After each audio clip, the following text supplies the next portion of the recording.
Hello guys! Magandang buhay sa inyo, magandang araw, panibagong vlog na naman ang aming gagawin ng aking asawa.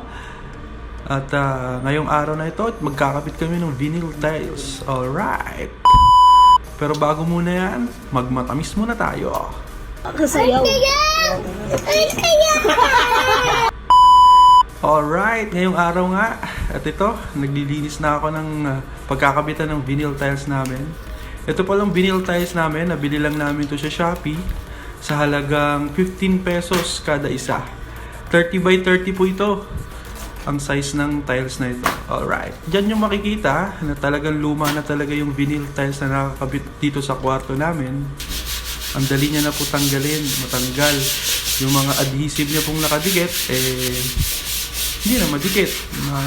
Madali na pong nag-aangatan na po yung mga tiles. Alright. Diyan po.